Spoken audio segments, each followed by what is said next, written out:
Hi, I'm Lisa. This is a perfect chance for you to advance your English fluency.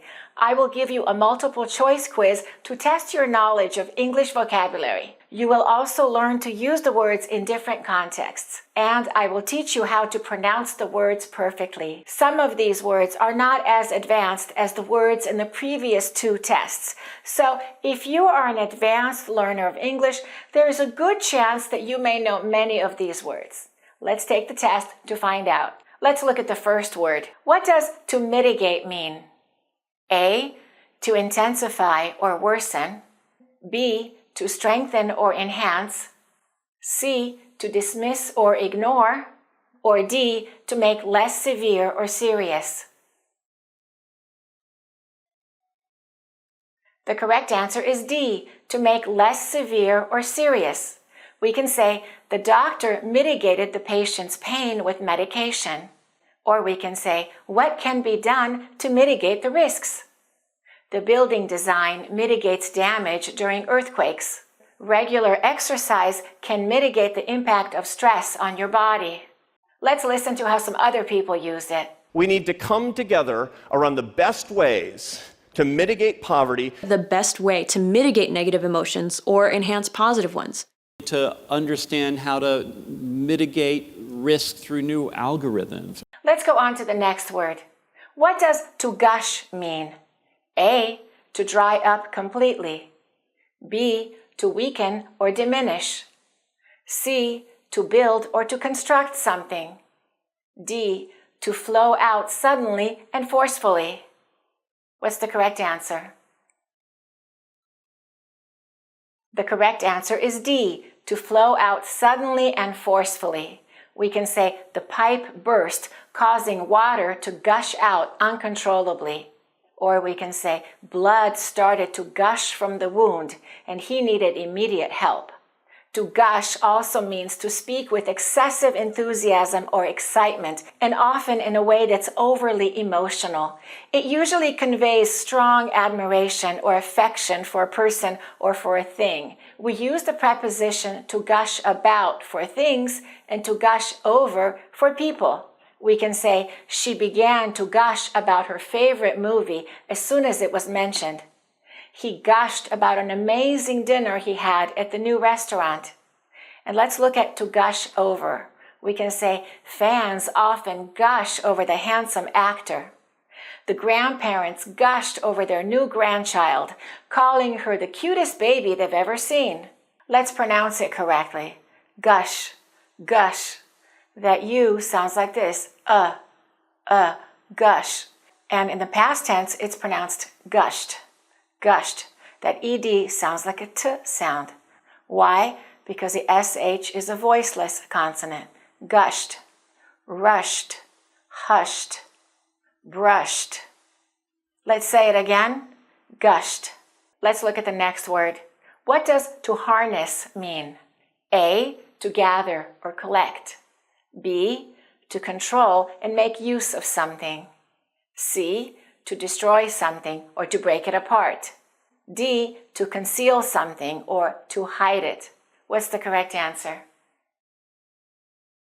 The correct answer is B, to control and make use of something. We can say scientists are finding new ways to harness solar energy.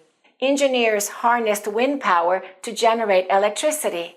Or we can use it this way. She learned to harness her creativity to solve problems at work. Athletes must learn to harness their inner strength and focus during competition. Let's go on to the next word. What does this word mean? To inculcate. To inculcate. A, to teach an idea by repetition. B, to plant or embed physically. C, to discourage or dissuade someone from doing something. D, to remove or erase something completely. What's the correct answer? The correct answer is A, to teach or instill an idea or habit by repetition. We can say, parents should inculcate good manners in their children from an early age. The teacher worked hard to inculcate a love of reading in her students. Let's pronounce it correctly. Inculcate. We stress the first syllable, inculcate, and the past tense is inculcated, inculcated. Let's listen to how some other people used it. How do we inculcate those core values in people? How do you do that? And we had 8 hours to inculcate them, to get them excited. I want to inculcate the joy of learning and the understanding that the universe is a mysterious and wonderful place. Let's go on to the next word. What does to disparage mean? A, to praise or celebrate someone passionately. B, to support or defend someone vehemently. C, to belittle or criticize someone unfairly. D, to encourage or inspire someone. What's the correct answer? The correct answer is C, to belittle or criticize unfairly. We can say he disparaged his co-workers' ideas in front of the whole team. Critics disparaged the movie for its lack of originality. It's unfair to disparage someone just because they have a different opinion. Let's make sure that you can pronounce it correctly. Disparage. We stress the second syllable. Disparage. And the past tense is disparaged. Disparaged. Let's listen to how some other people used it. I don't mean to disparage or denigrate in any way the hardworking men and women who work in our federal agencies. Now, I certainly don't intend to disparage anybody else's reviews. Look, everybody has different opinions. I am not here to disparage competitive athletics. Let's go on to the next word. What does to rally mean? A, to abandon or desert someone. B, to scatter or separate something. C, to come together for a common purpose.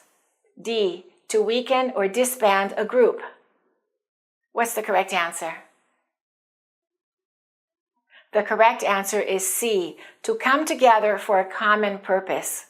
We can say the community rallied to support the victims of the disaster. After a difficult start, the team rallied and won the game. Or we can say protesters gathered to rally against the new law. Let's pronounce it correctly. Rally. Ah, that's a big vowel sound. It's the same sound as in bad or man or have. Rally. Let's go on to the next word. What does to admonish mean? A, to warn or reprimand gently. B, to confuse or mislead completely. C, to agree with someone completely. Or D, to congratulate and praise loudly. What's the correct answer? The correct answer is A, to warn or reprimand gently. We can say the teacher had to admonish the students for talking during the class. The manager admonished the employee for being late. The librarian admonished the visitors for making too much noise. Let's pronounce it correctly. Admonish. That O sounds like an ah sound. It's a big vowel sound, and it's stressed. Admonish. And the past tense is admonished. That ed sounds like a t sound. Admonished. Why does it sound like a t sound? Why not admonished? Because the sh sound, the sh sound, is voiceless. And when we have a voiceless consonant followed by an ed, the ed sounds like a t. Here are some other examples.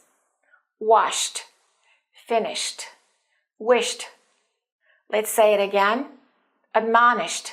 Let's go on to the next word. What does to equivocate mean?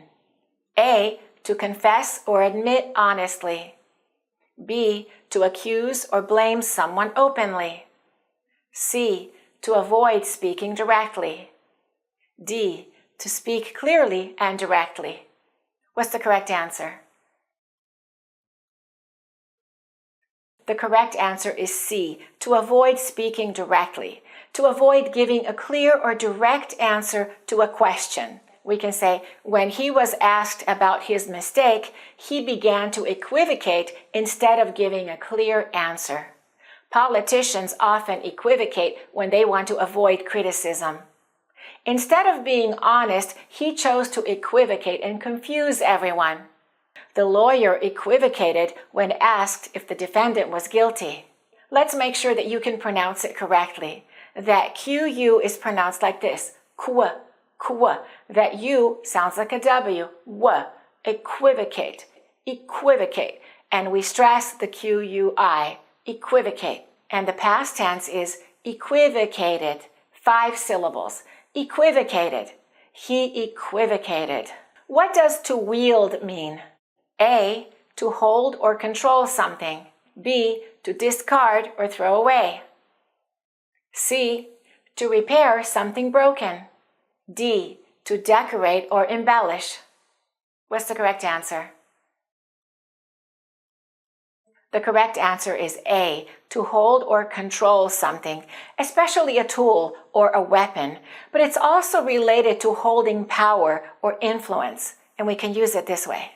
We can say, the knight wielded his sword. Make sure that W is silent. We don't say sword, we say sword, sword.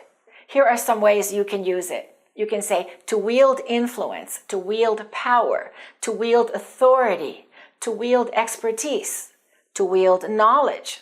You can say the CEO wields influence over the company's decision. The teacher wields authority in the classroom. Let's pronounce it correctly. Wield. Between the vowel sound and the L, we put a little schwa sound. So we don't say wield, we say wield, wield. And this happens when there's a long vowel followed by an L, usually in short words. Eel, eel. Some other examples are the words feel. We don't say, how do you feel? We say, how do you feel? Real. Is it real? Steal. We don't say steal. Steal. It's wrong to steal. Deal. That's a great deal. So let's say the word wield, wield. And the past tense is wielded, wielded. What does to withstand mean? A, to resist or endure something successfully. B, to avoid or escape responsibility. C, to adapt to a new situation. D, to agree with something wholeheartedly. What's the correct answer? The correct answer is A, to resist or endure something successfully. We can say, the bridge was built to withstand strong winds and heavy traffic. Or we can use it in the past tense, withstood. I withstood a lot of criticism when I expressed my opinion. Soldiers withstood many hardships during the long war. Let's make sure that you can pronounce it correctly. Be careful about the TH and S. When they're next to each other, your tongue needs to move quickly from the TH position to the S position. Let's do it slowly first. Withstand. First, the tongue touches the teeth for the TH, and then it moves back for the S. Withstand. We stress the second syllable. Withstand. You say it. And in the past tense, we say withstood. And that double O is not pronounced as an oo sound. It's not like the oo in food or boots. It's the sound, as in foot or good. So it's stood, withstood. You say it. Let's listen to how some other people used it. Many Maya structures have withstood the centuries and can still be observed today. Their architecture was so well constructed that it has withstood the test of time. It's a big rock that sticks up and can withstand waves bashing on it. Let's go on to the next word. What does to undermine mean? A, to protect against harm. B, to strengthen or support something. C, to damage or weaken gradually. D, to improve or enhance something. What does it mean? The correct answer is C, to damage or weaken gradually. To gradually make someone or something less strong or less effective.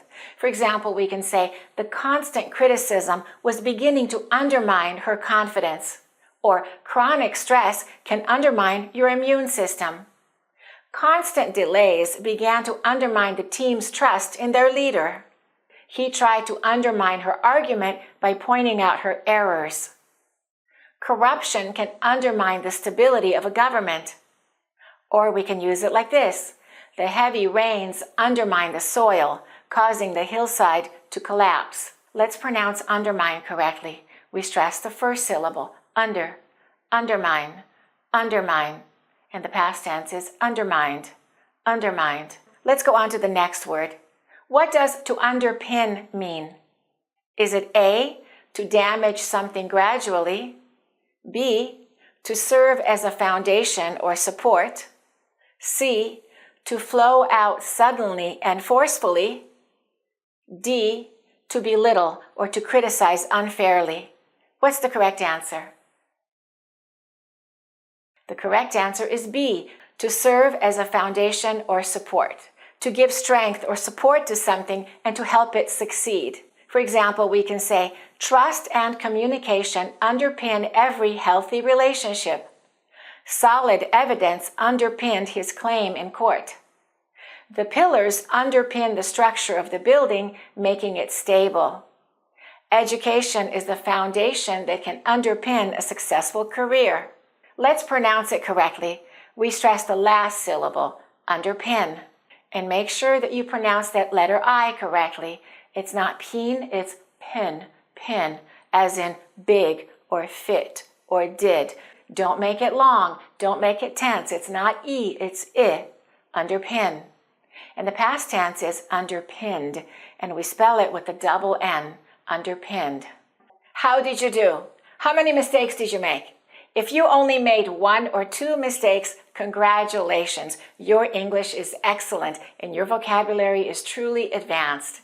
And if not, I suggest that you watch this video again and pause the video and make your own sentences using the new words. That way, you're much more likely to remember them and use them when the opportunity arises. Thanks for watching and keep practicing your English. Take your English to the final level of fluency with my online courses. The American Accent course, the 400 Advanced Words You Must Know for Fluent English course, and the Phrasal Verbs for Fluent English course. Go to accurateenglish.com.